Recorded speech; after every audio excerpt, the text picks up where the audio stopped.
nós nos unamos todos contra o nosso adversário, nosso inimigo comum, que é o PT, que é o Partido dos Trabalhadores. Olá, este é o Poder Entrevista. Eu sou o Guilherme Waltenberg e vou entrevistar o senador e líder da oposição, Rogério Marinho. Marinho tem 62 anos, foi deputado federal 3 vezes, secretário especial da Previdência e do Trabalho e ministro do Desenvolvimento Regional. Senador, obrigado pela entrevista. Obrigado, Guilherme, estou à disposição. E agradeço também a todos os web espectadores que assistem este programa. Essa entrevista está sendo gravada no estúdio do Poder 360 em Brasília, no dia 19 de dezembro de 2025. E para ficar sempre bem informado, inscreva-se no canal do Poder 360, ative as notificações e não perca nenhuma informação relevante. Eu começo a entrevista perguntando, nessa sexta-feira, dia 19 de dezembro, o líder do PL na Câmara dos Deputados, Sóstenes Cavalcante, foi alvo de uma operação da Polícia Federal, junto ao deputado Jordi, também do mesmo partido. Como essa operação impacta a oposição no último dia de trabalho do Congresso do ano, senador? Bom, primeiro, ninguém está acima da lei. Qualquer um pode e deve ser investigado. E se eventualmente for pego em alguma contravenção, tem que responder por isso. Mas nos chama a atenção o fato de que essa busca e apreensão ela é feita na questão de cota parlamentar, ligado a assessores e chega ao próprio deputado.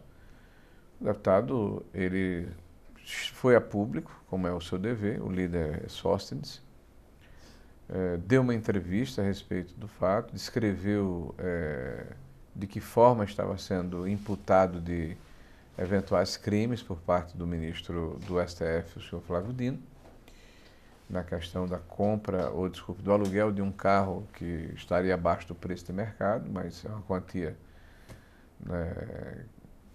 4 mil e poucos reais por mês.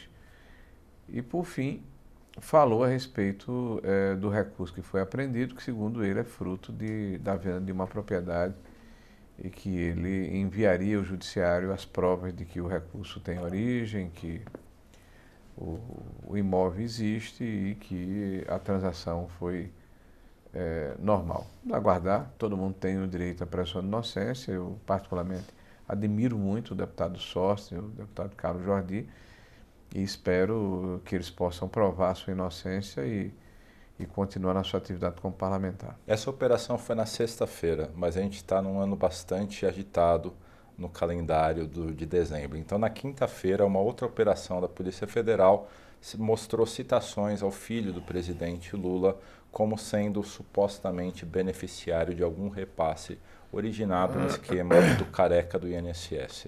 Novamente, como essa informação impacta a oposição? Bom, na quinta-feira houve uma decisão já do ministro André Mendonça, que conduz o inquérito que trata do superfaturamento e da fraude que ocorreu no sistema previdenciário brasileiro em função dos descontos associativos. E, nesse caso, há um desdobramento de uma investigação que já dura, me parece, pouco mais de 6 meses, 7 meses, 8 meses. E nessa investigação já foi constatado, eu diria que é uma ação extremamente complexa, foram montados núcleos dentro do sistema previdenciário, diversos entre si, mas com o mesmo objetivo, assaltar o bolso do aposentado brasileiro. E um desses núcleos que foi atingido agora por essa operação do Supremo Tribunal Federal, segundo o que foi publicizado, é um núcleo que teria, em algum momento, pela declaração de um dos investigados, pago uma mesada para o filho do atual presidente Lula, o senhor Lulinha, em torno de 300 mil reais por mês.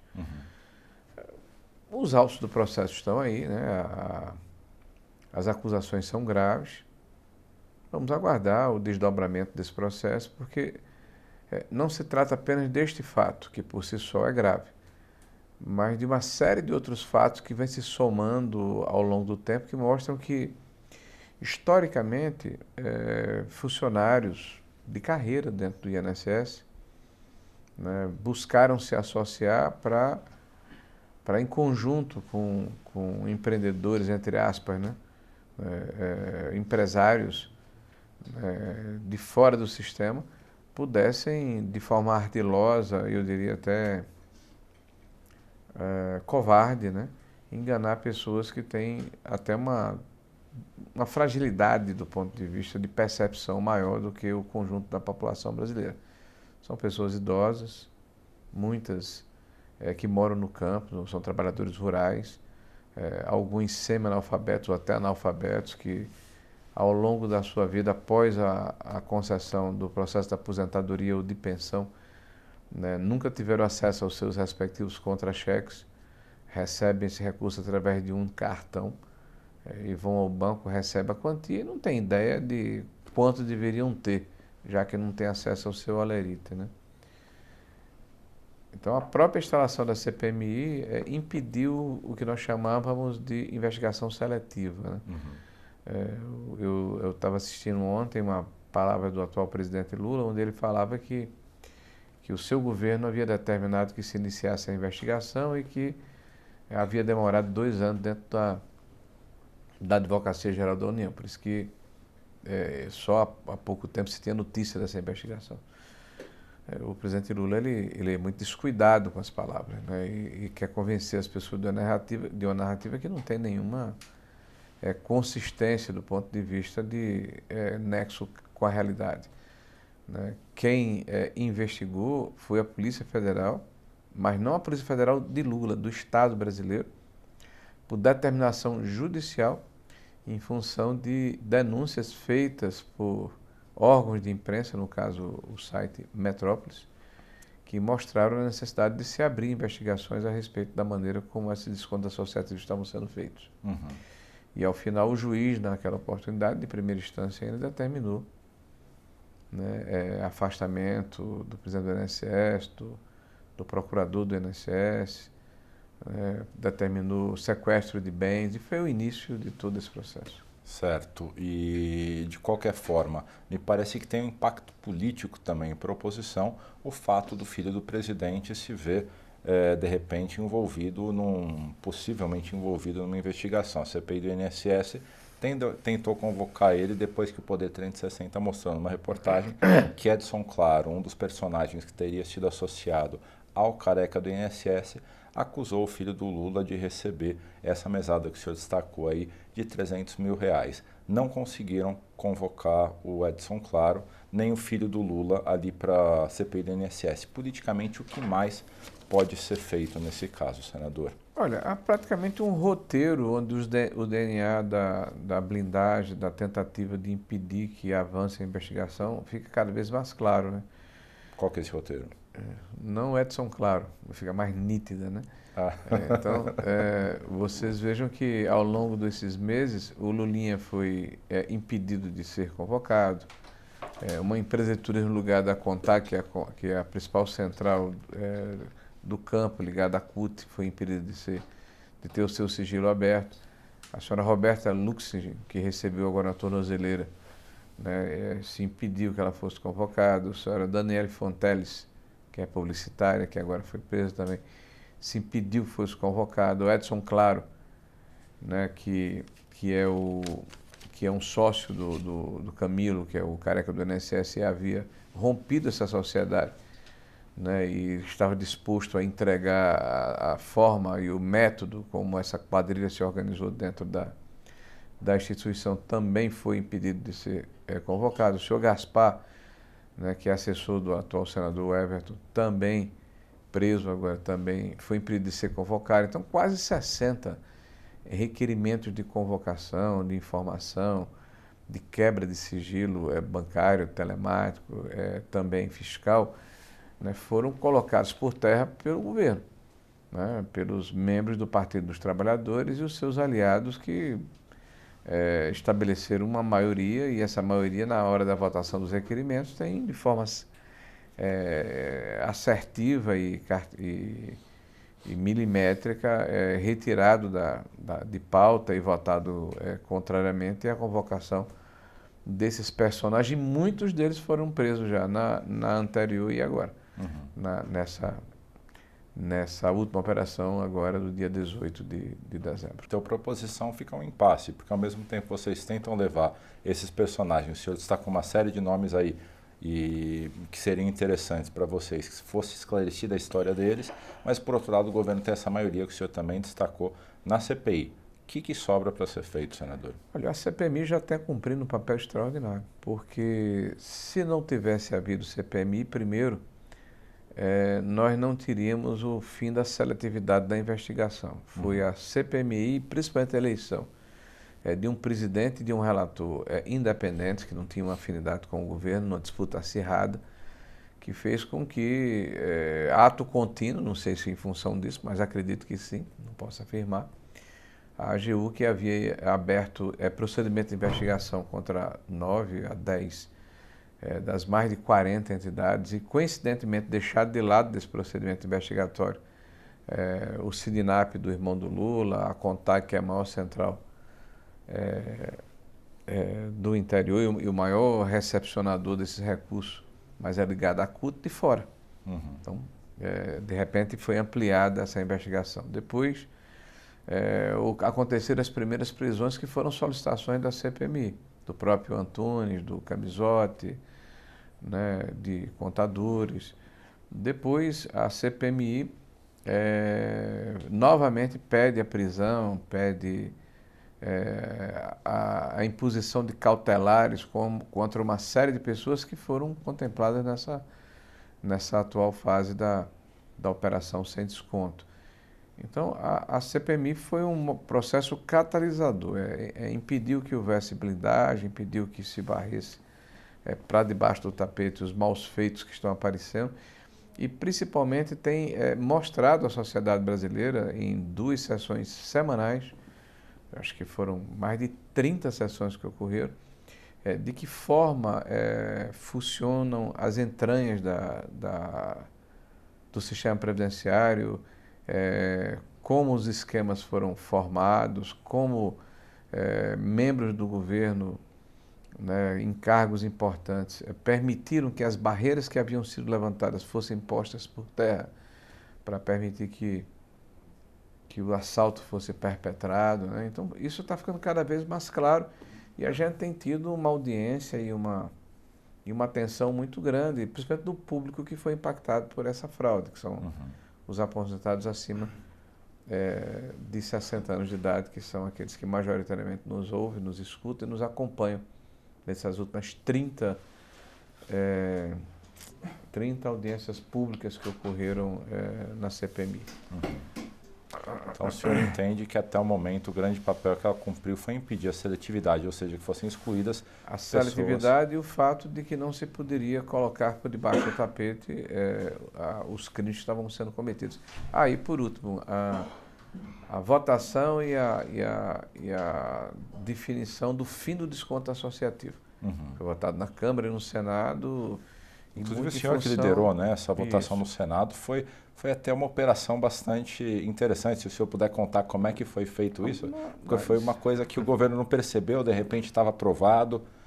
Como é que foi essa organização toda? Há um tripé eu diria, de financiamento, infelizmente espúrio, dos sindicatos no Brasil, sindicatos de trabalhadores, que vão na contramão do discurso que nós ouvimos regularmente dos principais líderes sindicais que defendem autonomia e pluralidade no movimento sindical. Aqui, de verdade, existe um cartório, né? Esse cartório determina que um único sindicato representa uma categoria numa região geográfica, e isso permitiu o que nós chamamos de carta sindical. Então, é o Estado que dá uma carta sindical, autorização para aquele grupo de pessoas no sindicato representa aquela categoria nos acordos e convenções coletivas. Isso existe desde 1943. De lá para cá, se criou o imposto sindical obrigatório, que foi modificado em 2017, tirando essa obrigatoriedade pela discricionalidade do trabalhador. Então, quem era obrigado a pagar um dia de salário por ano teve a possibilidade de optar por pagar ou não pagar, e 97%, 98% dos trabalhadores não pagam hoje. Depois, a contribuição associativa, não, é a contribuição assistencial, desculpe, que é devida em função de acordo ou convenção coletiva que historicamente, ao longo de 70 anos, sempre foi devida pelos trabalhadores sindicalizados quando a sua categoria realizava ou celebrava um acordo ou uma convenção coletiva. O Supremo Tribunal Federal entendeu que isso deveria ser obrigatório para o conjunto dos trabalhadores, mesmo aqueles que não se sentem representados pelo sindicato. Então, na prática, o STF, através dessa decisão, substituiu o imposto sindical obrigatório. Nós estamos lutando já há 2 anos aproximadamente para que essa decisão do STF ela possa ser implementada na sua integralidade. Quer dizer, você tem que pagar ressalvado o direito de oposição. Essa ressalva na prática não existe, porque você vê aí as filas, 50, 60, 80 mil pessoas de determinadas categorias, numa sexta-feira, de meio-dia, horário do almoço, buscando a sede do sindicato e tendo que fazer uma declaração por escrito em 2 vias que não concordam em pagar esse imposto. Então isso é feito de forma deliberada para evitar que as pessoas demonstrem ou asseverem a sua decisão de não pagar esse imposto. Então nós estamos propondo que isso seja feito via e-mail, WhatsApp, por meio eletrônico. Sim.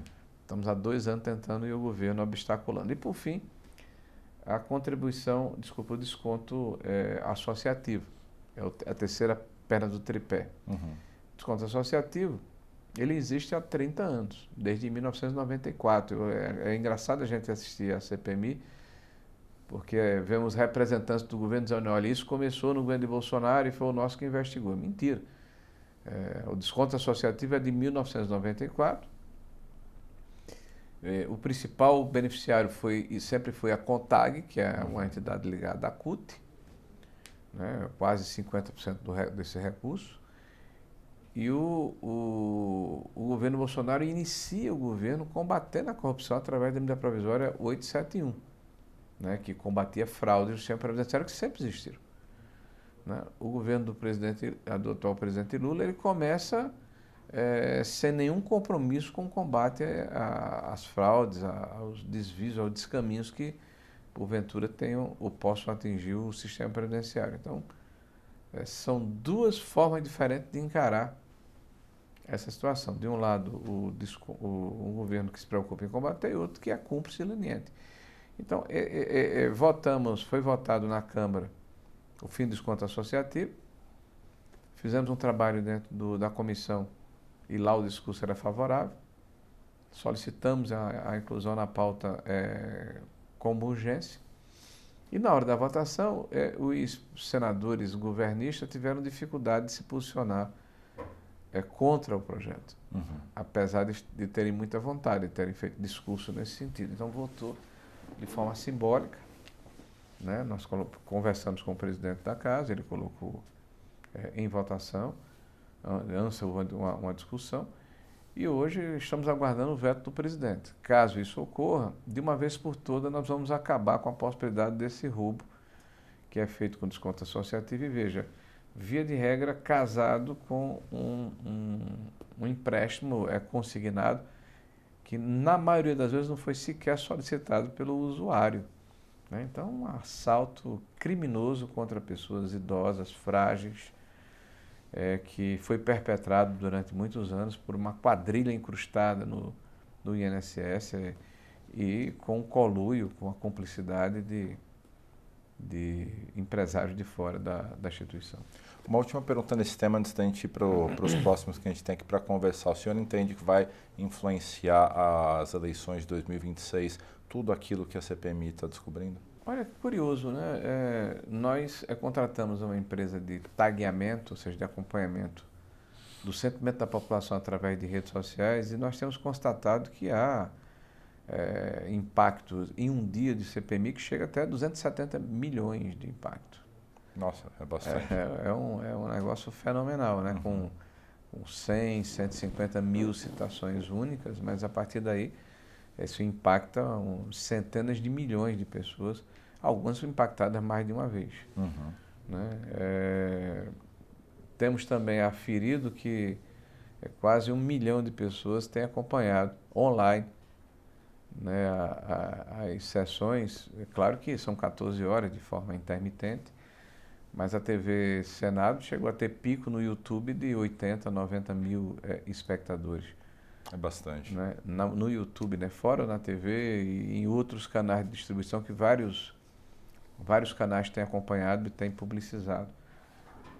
E há 2 ou 3 meses atrás, a pesquisa, não sei se foi a Quest ou foi a Atlas Intel, mostrou que o segmento acima de 60 anos houve uma diminuição da aprovação do atual presidente naquele momento de quase 6 pontos percentuais, né, e um aumento da sua rejeição em quase 4 pontos, que somado dariam 10 a 11 pontos nesse segmento acima de 60 anos de idade. Então há uma percepção na sociedade cada vez mais clara de que não tem sentido a narrativa que o PT estabelece dentro da comissão de que o governo Bolsonaro montou uma estrutura para roubar o aposentado e entregar sindicatos de esquerda ligados ao PT, à CUT, ao CGT, à Força Sindical. Então é uma narrativa tão inverossímil, tão desprovida de fundamentos que a população não está engolindo e está entendendo cada vez maior número,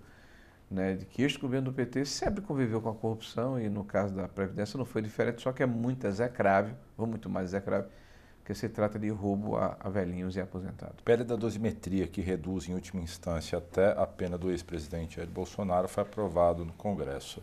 O presidente Lula disse que vai vetar.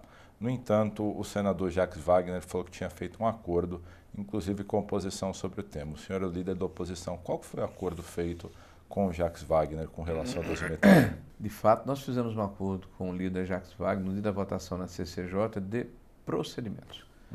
E aí me permita explicar. Por favor. É muito diferente de mérito. Mérito, você vota contra ou a favor aquela matéria e pode fazer, e é lícito, é normal, é natural, dentro do ambiente parlamentar, você convencer um grupo político a aderir a essa tese ou você contrapor a tese.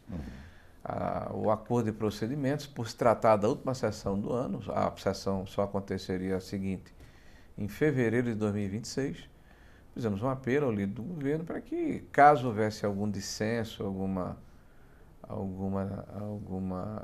divisão de opinião dentro do colegiado, isso seria submetido, após a decisão do presidente do colegiado, ao conjunto dos senhores senadores, ou seja, para ser decidido por maioria. E isso aconteceu. Né? Houve questionamento em relação ao período de vistas. Alguns senadores queriam que ficasse para o próximo ano, e para nós isso era intolerável, porque quem está preso certamente, né, não fica satisfeito com a procrastinação, com adiamento de uma provável solução nos seus casos, onde eles poderiam pedir, após a sanção ou a derrubada do veto da lei, a progressão das suas respectivas penas, que na nossa opinião foram desproporcionais e em muitos casos injusta, né? Porque muitas pessoas foram julgadas de forma industrial, sem individualização de culpa, né? E o fato de terem aqueles que foram identificados participado de quebra-quebra ou de invasão, esses nós concordamos, né? Porque ao contrário da esquerda, nós não achamos que quebrar imóveis públicos ou privados seja uma forma aceitável de manifestação. E um outro aspecto que ocorreu, sim, mas que essa imputação seja dentro da razoabilidade, 1 ano, 1 ano e meio, 2 anos, que não significa nem prisão em regime fechado, como aconteceu. E a outra questão foi a emenda que foi colocada no projeto, justamente para evitar que o espírito da lei, do legislador, da discussão que aconteceu, abrangesse apenas os acontecimentos de 8 de janeiro. Então, do jeito que a lei chegou da Câmara, permitia uma amplitude maior da aplicação dessa progressividade que atingiria outros tipos penais. Então, a emenda foi feita levando em consideração a vontade do legislador. Eu não sou advogado, mas eles falam de teleologia, ou seja, a ação finalística do direito. Então, qual era o sentimento do legislador? O que é que ele gostaria que acontecesse? Então, a maneira como o projeto chegou com um defeito, porque não era aquilo que ele queria. Então, nós corrigimos para que isso fosse respeitado. Sim. E aí, alguns levantaram a hipótese que não era emenda de redação, era emenda de mérito. Então, foi submetido também ao colegiado, por maioria entendeu-se que era de redação, seguiu adiante e nós votamos no plenário contra o voto do PT e do governo, na contramão, inclusive, de um pretenso acordo. Uhum. E já existe alguma espécie de articulação, porque provavelmente o presidente Lula vai vetar, já existe algum acordo para derrubar esse veto? Porque é algo que está logo ali. Olha, a votação na Câmara e no Senado mostrou que a grande maioria dos parlamentares deseja virar essa página, ir adiante. O debate foi interditado durante mais de um ano, né, por notícia de que o Supremo não gostaria que fosse votada a anistia. Então, você ter uma Casa do Povo interditada por um outro poder é muito triste para a democracia. Uhum. Se o presidente Lula vetar, não me surpreende, apesar de eu dizer que é lamentável. Porque o Brasil tem um histórico de mais de 40 anistias. O próprio presidente Lula foi beneficiário de uma anistia. Recebe uma quantia de reparação todo mês, ele foi reintegrado à vida pública e à vida civil. Hoje é presidente da República. A coadjuvário do presidente, o que tem a mesma visão de mundo da esquerda, foram governadores, senadores da República, deputados federais. Então, por crimes, inclusive, muito graves, sequestro, roubo de banco, luta armada contra o governo daquela ocasião. Então, aí eles, a justificativa é que se lutava contra a ditadura. Vários deram depoimento, que pegaram em arma naquela época, dizendo que não lutavam por democracia, coisa nenhuma, lutavam pela ditadura do proletariado. Então, o que nós queríamos sempre foi a anistia. Mas a circunstância, a correlação de forças dentro do Congresso nos permitiu a dosimetria, a progressão de penas. Então, nós estamos aguardando aí a definição do Lula. Se ele vetar, ele vai mostrar, até usei uma frase lá atrás, que ele tem muito mais retrovisor do que para-brisa, olha sempre para trás com rancor, com ódio, com um sentimento de vindita, de vingança contra pessoas humildes, pessoas simples, né? Que foram colocados como um objeto a ser odiado, a ser temido, a ser execrado, porque foram à praça pública mostrar a sua inresignação na forma como foi conduzida a última eleição. É lamentável, mas combina com o presidente Lula, né? Toda essa mesquiaria, essa falta de estatura, essa incapacidade de ser um estadista, né? Diz muito a respeito da maneira como o presidente Lula sempre se comportou. E o senhor acha que em algum momento houve algum risco de a democracia cair, de um novo poder ser instituído por esses processos de 8 de janeiro de 2023? Olha, imagine as senhoras que estavam lá com bíblias e com bandeiras, né, sentarem-se à cadeira do presidente da República ou do presidente do Senado, do STF, e declararem que estavam tomando o Estado brasileiro sem armas, sem articulação, sem líderes, com um gesto simbólico, sem nenhuma efetividade, sem nenhuma possibilidade de materialização. Um evento que, quando ocorreu, o próprio ministro da Justiça, que estava, que hoje é ministro do STF, que estava no prédio e assistiu a todo o processo, né, afirmou que as imagens do seu ministério, que filmaram o seu ministério, onde estavam as forças da Guarda Nacional que não interviram, o próprio movimento de invasão dos prédios, essas imagens foram perdidas. E ele não tem um contrato. Ele, como investigador e como ministro da Justiça, não poderia ter permitido que essas imagens não fossem resgatadas, né? Então, nós achamos que o que houve foi uma grande baderna, e eu diria até com o fato de que as forças de segurança não conseguiram fazer o enfrentamento adequado, como aconteceu em várias outras oportunidades, com grupos até menores. E tenho defendido desde o início de que isso não é a forma de se protestar, não concordo, e quem foi identificado e com a culpa individualizada deveria ser processado, mas não pelo STF, porque é um princípio do juiz natural que determina que pessoas sem foro sejam julgadas na primeira instância.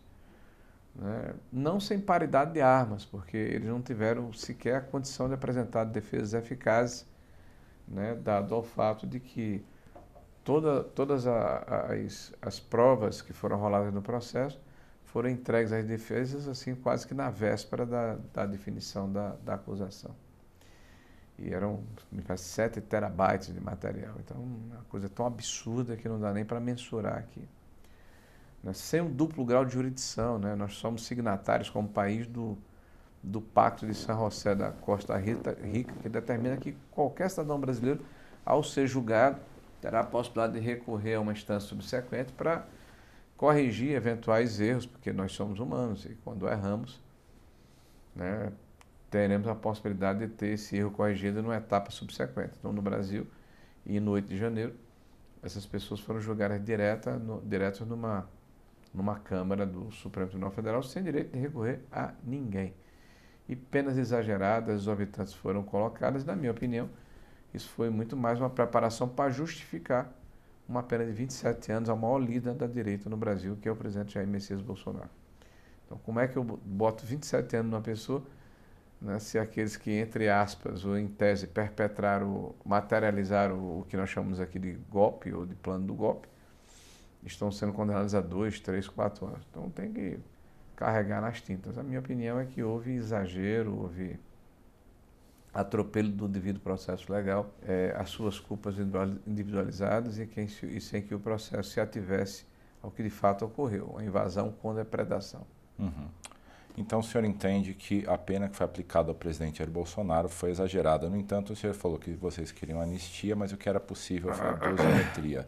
Hoje há alguma certa resignação com relação à situação do presidente Bolsonaro ou há algum plano para, de alguma maneira, isso poder ser revertido, seja juridicamente, seja politicamente? Olha, ao contrário do que sempre assacaram contra a direita brasileira, nós sempre jogamos, como dizia o presidente, dentro das 4 linhas. Uhum.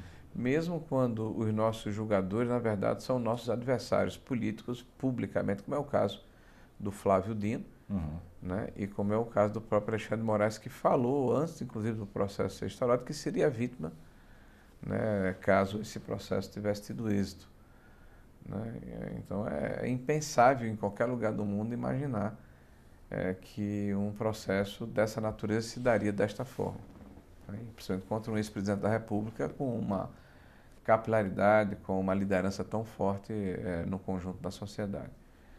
Então o nosso plano é muito simples, é continuar em resignados, denunciando, buscando reparação, buscando uma prisão domiciliar inicialmente, até porque o presidente da República, o Bolsonaro, ele tem uma série de comorbidades e ao contrário do que alguns dizem, não foi fake, não. Ele de fato levou uma facada, teve 6 operações subsequentes, vai ter uma 7ª agora, né? E ele tem tido sequelas em função desse processo e da sua idade, do agravamento das suas condições físicas. Então ele está numa situação muito insalubre. E nós que gostamos do presidente, que temos respeito por ele, temos muita preocupação com a saúde dele. Então, o nosso plano é continuar insistindo para que as condições com que ele está encarcerado melhorem e ele possa retornar ao convívio dos seus familiares. E vamos aguardar as eleições de 2026 para dentro do campo da política, né, definirmos, após a eleição, que com certeza essa mercadoria vencida, arcaica, bizarra, deletéria ao Brasil, que é o presidente Lula, possa ser derrotada em 2026 e o presidente que ganha as eleições dê um indulto no primeiro dia após a sua posse. E o PL já lançou agora o senador Flávio Bolsonaro como candidato a presidente, com apoio do ex-presidente Jair Bolsonaro. Essa candidatura tem chance de sair vencedora do pleito de 2026? Eu não tenho nenhuma dúvida, porque hoje, 14 ou 13, 12 dias após o lançamento da pré-candidatura do Flávio, o que no início foi surpresa, até uma certa perplexidade, transformou-se primeiro numa aceitação e agora até no entusiasmo dos eleitores mais ligados à direita.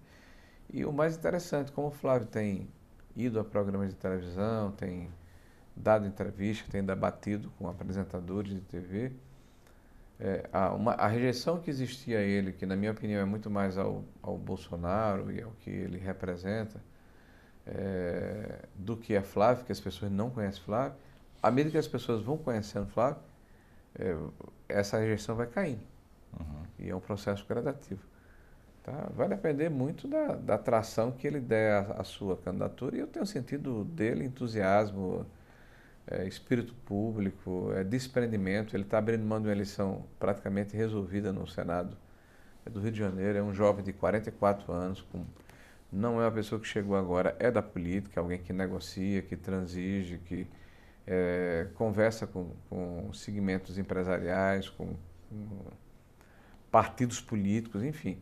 É alguém que eu não tenho dúvida que vai dar muito trabalho. Vamos para o segundo turno, vamos vencer as eleições e vamos continuar a transformar o Brasil, imaginando um lapso temporal de 1º de janeiro de 23. Esse período a gente tem que esquecer, que tem feito muito mal ao nosso país. O Flávio Bolsonaro tem se apresentado como um Bolsonaro menos radical. Ele disse que tomou vacina, que não é tão intransigente nas falas dele quanto o pai dele. Ele de fato é assim, essa pessoa, o Flávio Bolsonaro? Bom, primeiro dizer a você que eu tenho 62 anos de idade, como você descreveu, de uma forma até meio delicada em relação à minha idade no início da nossa conversa, né? Eu não conheci um líder tão carismático, tão forte, tão verdadeiro, né, como o presidente Bolsonaro. Ele exerceu o mandato de presidente da mesma forma como ele exerceu de deputado federal e, sobretudo, honrando os compromissos que firmou em praça pública com a população brasileira. De não roubar nem deixar roubar, de não permitir o aparelhamento da máquina pública, de governar com o povo e diante do parlamento, que nos 2 anos e meio iniciais da administração ele governava com frentes parlamentares, não com partidos políticos. Então, o presidente Bolsonaro, ele tem um carisma extraordinário, uma empatia muito grande com a população, e foi alguém que fez pelo PL, por um partido político, em 3 anos, o que o PT levou 40 anos para conseguir. E aí é importante dizer isso, porque qualquer pesquisa que você fizer de opinião e perguntar qual é o partido que você mais identifica, vai estar PT e PL. Os outros estão, sei lá, abaixo de 1% de declaração dos cidadãos. E isso se deveu à entrada de Bolsonaro em 2021, que eu, aliás, entrei no mesmo dia, no PL, na mesma cerimônia. O PL em 20, na eleição municipal de 20, era o 12º, o 11º partido do país em voto de legenda para vereador. Em 20 foi para 1º lugar. Em 2020, o partido não tinha elegido nenhum vereador entre os 50 mais votados do país. Em 24, fez os 5 mais votados, os 5 primeiros colocados.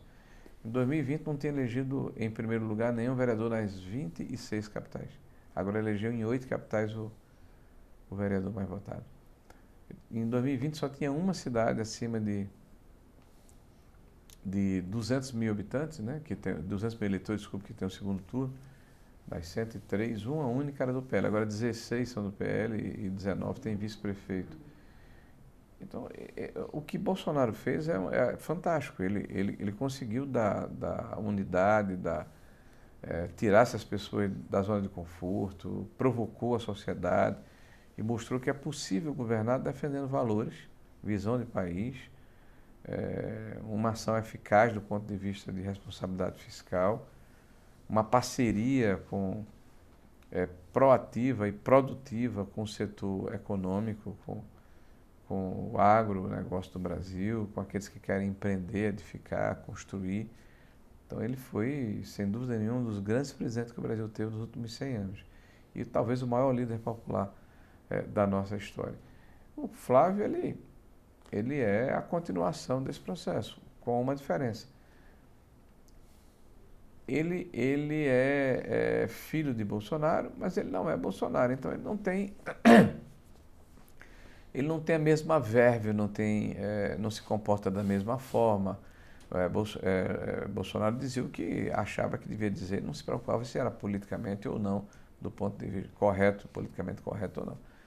Né? O Bolsonaro é uma pessoa mais comedida, né? É uma pessoa mais moderada, mas ele defende as mesmas causas, as mesmas bandeiras e de uma forma, eu diria, mais amena, né? Ele tem as mesmas convicções que o seu pai tem, que o Bolsonaro tem, que a direita conservadora tem no Brasil. O senhor mencionou que o Bolsonaro ele trouxe unidade para a direita. Agora, com a prisão dele, como é que fica essa unidade? Corre o risco de dissipar? Olha, eu tenho assistido a análise de vários colegas seus de imprensa que falam, olha, a direita ou a centro-direita está dividida. Primeiro, a direita não está dividida. Uhum. Nós temos um candidato e o Novo tem outro candidato. Os dois partidos da direita hoje têm duas pré-candidaturas. Mas estão divididos, sim. Mas é uma divisão, ou é uma repartição, que na verdade vai permitir que haja um segundo turno para que nós nos unamos todos contra o nosso adversário, o nosso inimigo comum, que é o PT, que é o Partido dos Trabalhadores, né? Então, não vejo dessa forma. Acho que a direita não está dividida. Agora, tem partido de centro-direita, né, que podem e devem se compor com outros partidos no primeiro turno ou poderão apresentar candidaturas. Está acontecendo agora essa conversa. E uma outra questão é que a direita tem pluralidade, né? Tem um número grande de agentes públicos que podem ser candidatos a presidente. Você não vê a mesma coisa do outro lado, porque Lula é o mandacaru. Ele, quando cresce, o solo no seu entorno é árido e ele não permite que nenhuma outra planta viceje. Então, ao contrário de Bolsonaro, que fez uma série de lideranças, permitiu que as pessoas trabalhassem, conhecesse essa liderança, trabalhasse o seu protagonismo, o Lula é uma pessoa que mata qualquer possibilidade de surgimento de uma outra liderança. Então, por isso que eles apresentam pela quarta vez o nome do Lula para presidir o Brasil, e eu tenho dito que ele é mercadoria vencida. Foi alguém que deixou o governo em 2010 com mais de 80% de aprovação. Hoje tem menos de 50%, mais de 30 pontos percentuais. Né? É alguém que se orgulha de defender pautas que vão na contramão do sentimento da sociedade brasileira. Por exemplo, glamorizar o desencarceramento de criminosos, falar que quem rouba um celular não deveria ser punido com prisão, porque fez isso para tomar uma cervejinha, conforme ele. Né? Os traficantes, no fim e ao cabo, também são vítimas dos usuários, numa inversão completa do papel e dessa situação. E tudo isso está sendo percebido pela sociedade, que vê, puxa, esse presidente é um cara que, além de repaginar os mesmos programas que implementou na sua gestão e que deram um prejuízo enorme à sociedade, obras inacabadas, obras paralisadas, obras com planejamento absolutamente comprometido, porque não tinha a titularidade da propriedade. Então, esse é o DNA do PT. Então, nós precisamos estar muito atentos para combatê-los e não permitir que eles prosperem. E há um certo ceticismo no mercado com relação ao Flávio Bolsonaro. Como é que é a estratégia de vocês para vencer essas eleições e como seria um governo Flávio Bolsonaro? Olha, com todo respeito, não é o mercado que ganha a eleição.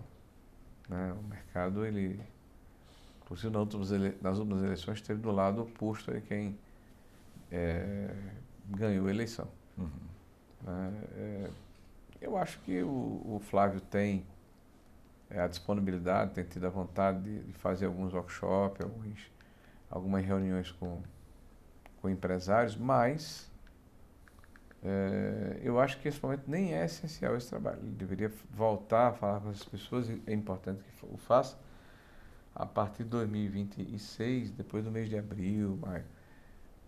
Porque aí todos os conceitos que definem a maneira como vamos nos comportar quando formos presidente da República são conceitos que estarão amadurecidos, né, e num processo de discussão com a sociedade, e quem quiser se contrapor a essas realidades que vão ser mostradas à população brasileira a partir da candidatura do Flávio Bolsonaro.